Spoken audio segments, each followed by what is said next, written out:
a genuine parts car. Now, this was shot the day before at practice. Ray Genev talking there with his son David, and they're getting the car all set up for him. The first appearance on the track, and have a look at this thing, a hammer. Genev back in form and hoping for a big performance tonight. Prior to the meeting, we spoke to him.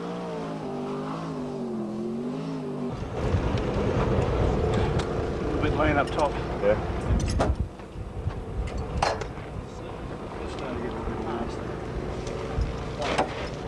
Anything else? Fine. Just want to kick one up with handling. And we should have a winner. Sorry? Well, I'm not going to harp on this too much. I'm going to say that it's tremendous to see one of the all-time greats of sprint car racing back in the pits. It's, I was just a kid the last time that you raced full-time, Ray, but I'll just mention that straight up off the cuff, and I won't say it again. Welcome back. Thank you, Wade. I've really enjoyed the hype leading up to this week, and we're looking forward to tonight. We hope that everything is ship-shape. The car looks good, but we hope it runs well and does what we want it to do. These colours look very familiar to me, Ray. Why is that? Well, it was traditional for Ray Genev to have a red and blue car, and we changed things around a little bit to what we originally run back in 82, 83. But, it was very similar to what we had. You look very good at practice on Thursday. You must have been pleased. I felt very comfortable. It felt like I had not been in the other car. We were wrapped with the way the car went. Everything seemed to do everything right, so we just hope it does it right tonight. Isn't that a beautiful sound? Sprint car wheel packing. And you know what? It concerns you these days. How does that feel? That means I've got to go out and get this beautiful car dirty. I knew you'd complain. You got a few people you'd like to thank? Well, I'd like to thank people behind me, MCAP BBK, high-tech engine brake and clutch, dynamic graphics, central building maintenance people. There's CRC, they're right behind me, Champion Spark Plugs.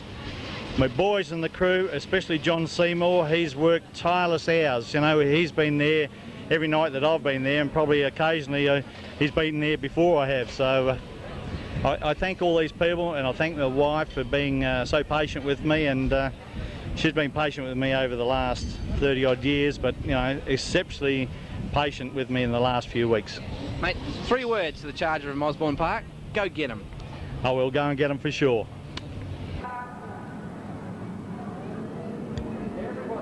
Sprint car feature race, the Castrol Sprint Car Drivers' Championship feature race for round 2. Look at this field running into turn number 3 and 4. Who's that on the outside? Might be Ron Cricky. They come storming down the back straight at our camera position. On the outside, it is Ron Cricky. Oh, look at the sparks flying up from Shane Cricky's car.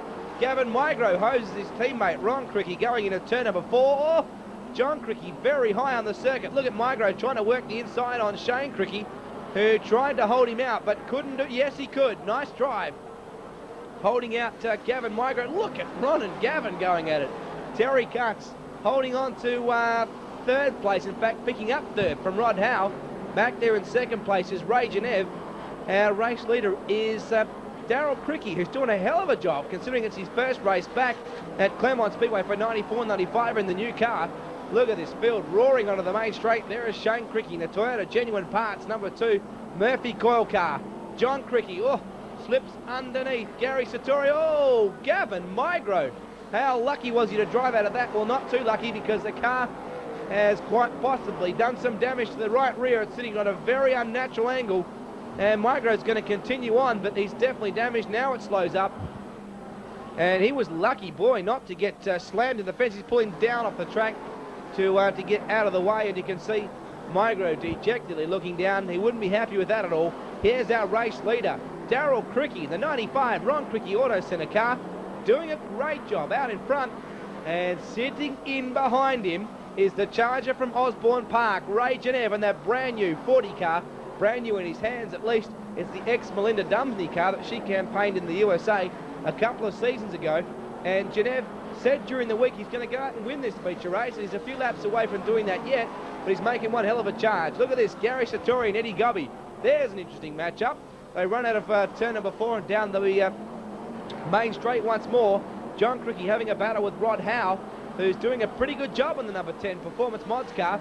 The field flashing past our camera position. Priolo and Sartori having their own scrap going into turn number 3 and 4. Look at Darryl Cricky. What a drive at speed from him. very nicely, but turned out number 95 car with Sean Enterprises on the wing. Under the main straight, he's doing a good job. The LJM Produce, Ron Cricky car. Look at Ray Genev starting to chew him up as they head down the back straight. Genev takes initiative. Oh, Darryl Cricky's car pulled up very quickly then. I think he's got a problem. The DuPont car of Ray Genev back out in front, and Darryl Cricky with an overheating problem has pulled to a bit of a halt coming through the turn. Ray Genev running away with it now. The veteran, 40. Well, it's not even his age. He's 52 years of age. Oh, we've got a problem here. Haynes is cannon into the wall with Gary Satori in turn number 4.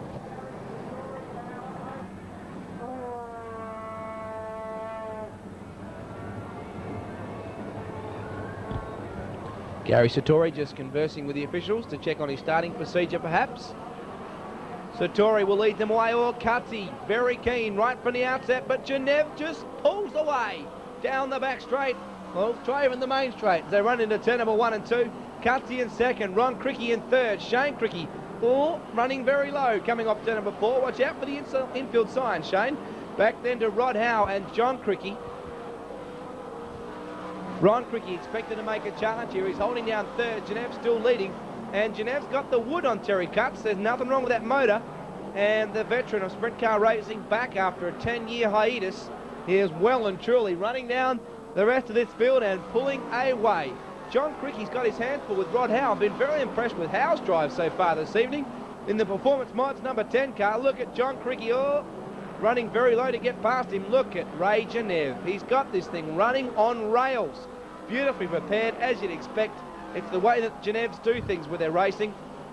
Cutsy in second. Ron Cricky seemingly no answer for them. Look at Rage and Ray storming into turn number 3. Cutsy in second. Ron Cricky in third. Back then to Shane Cricky in fourth.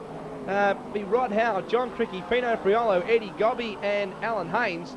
Look at Ron Cricky up high, chasing the dirt, trying to do something about second place. Terry Cutts. At the moment though, Cutsy already a heat race win to his name, and he wants his second place, and he's not prepared in the slightest to let it go. Been driving very well all night. Not as well as this man in this race though. Look at Ray Genev storming down the back straight into turn number 3. This car is set up absolutely beautifully. It's set by his youngest son Ricky, and at the moment they seem to have got the setup pretty well. Ray running up high on the track. We'll see how his fitness goes on. His very first 20-lap feature race back. He started at a position number 3, and look at the gap, the length of the main straight back to Terry Cutts. Back then to Ron Cricky in third, Shane Cricky in fourth. And look at this drive. The Ray Genev's Dyno Centre, number 40 Gambler, turned out absolutely immaculately. Even what's on the track, it still seems clean. Mind you, the easiest way that I know to keep it clean is to stay out in front. They run off turn number 4, checkered flag is out. What a drive. Ray Genev, second to Terry Cutts. Third will go to Ron Cricky, back then to Shane Cricky in car number 2.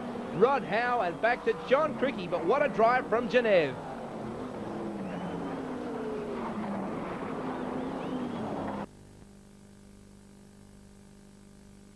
Well, Ray Genev, that was truly an amazing win. You said during the week that you were going to do it, and you went out and just drove away with it. It was like there was never any doubt. Well, I'm a very determined sort of person, and I'd made up my mind during the week. We prepared this car, which we thought was right. It wasn't quite right in the heats, but we got it better as the night went by. And we thought we were starting on pole, which would have probably made it a lot easier, but we started out of position 3, and I figured we could still win it from there. I thought Darryl Cricky drove very well prior to having problems. Darryl Crick, I went up to him and said he drove a brilliant race. His car overheated a bit, and he backed off a little bit, and I kept saying to him, what's happening? You know, like he was slowing down, and he was getting quick, and then he was slowing down. But he had a few problems, so he had to bail out, you know. How did you feel all night? Was it just an ebb of confidence right throughout the night, or were you concerned, or what was going on? I was very confident all night. I was probably more so worried about the car. I knew I can do it, you know, because as I said, I'm very determined, and I was more concerned about getting the car set up right. We haven't done this for a long time, and especially running with the open cars with the big engines. But we got on top of it, and my young bloke Ricky, he's very determined. He was playing around, setting up the car and shifting the wing, and I just left it up to him, and he'd done a good job. This sends a very clear message to two particular groups of people. Firstly, it sends a message to the knockers that said that you couldn't do it at 52 years of age, and it sends another message to a guy on the corner of Scarborough Beach Road and Frobisher Street.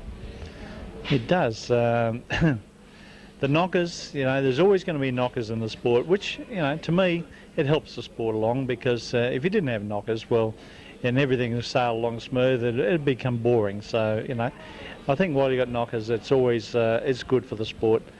The guy on the corner of Frobisher Road and Scarborough Beach Road, well, he knows what it's all about anyway. Congratulations, Ray. Go and enjoy this win. Thanks very much, Wade.